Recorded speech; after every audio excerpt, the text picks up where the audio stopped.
Chittagong Kunming রুটে শিগগিরই চালু হচ্ছে ফ্লাইট। দিনক্ষণ ঠিক না হলেও চলছে প্রস্তুতি। সিভিল এভিয়েশন কর্তৃপক্ষ জানিয়েছে চায়না ইস্টার্ন আনুষ্ঠানিকভাবে চিঠি দিলেই নতুন রুটে ডানা মেলবে এয়ারলাইনটি।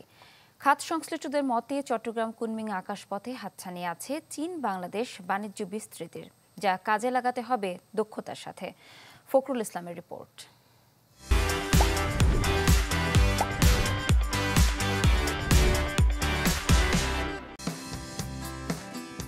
মিয়ানমারের পূর্ব পাশেই চীনের ইউনান প্রদেশের রাজধানী কুনমিং শহর, যেখানে ঢাকার সাথে রয়েছে নিয়মিত ফ্লাইট যোগাযোগ।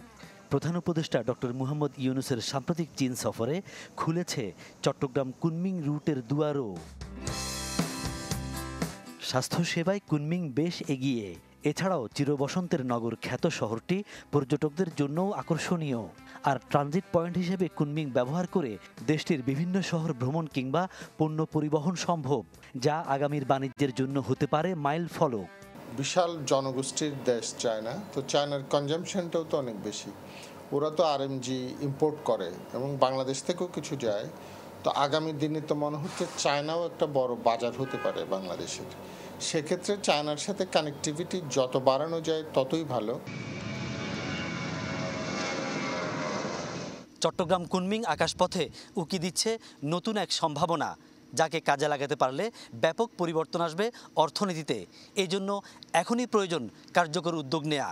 চিটাগাঙে আমরা এক এক করে এয়ারলাইন আসছে এবং চলে যাচ্ছে, এই ধারাবাহিকতা আমরা দেখে এসেছি, কিন্তু এইভাবে বেশি দিন চলতে পারে না। এখন তো আমরা মনে করি যে একটা সুযোগ সৃষ্টি হচ্ছে আমাদের কার্গো এক্সপোর্টের ব্যাপারে, যেহেতু আমাদের পার্শ্ববর্তী দেশ কার্গো এক্সপোর্টে আমাদের ট্রানজিট ফ্যাসিলিটি বন্ধ করে দিয়েছে, তো কাজে চিটাগাঙের গুরুত্ব বেড়ে গেছে।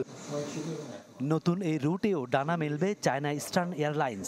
যাত্রী আর পণ্য পরিবহনের এই সুবিধা কাজে লাগাতে প্রস্তুত শাহ আমানত বিমানবন্দর কর্তৃপক্ষ। সিভিলেশনের দিক থেকে আমাদের যে সুযোগ সুবিধা, ফ্যাসিলিটি বা ইনফ্রাস্ট্রাকচার যেটা আছে, এবং এটা আমরা আরও বাড়ানোর জন্য অত্যন্ত তৎপর। এ ব্যাপারে আমরা খুব জোরে সোরে কাজ শুরু করে দিয়েছি। প্রায় 2 ঘন্টার এই আকাশপথে ঢাকা কুনমিং ভাড়া কম বেশি 40,000 টাকা। নতুন রুটে যা স্বস্তিদায়ক করার পরামর্শ খাত সংশ্লিষ্টদের। ফখরুল ইসলাম, চ্যানেল 24, চট্টগ্রাম।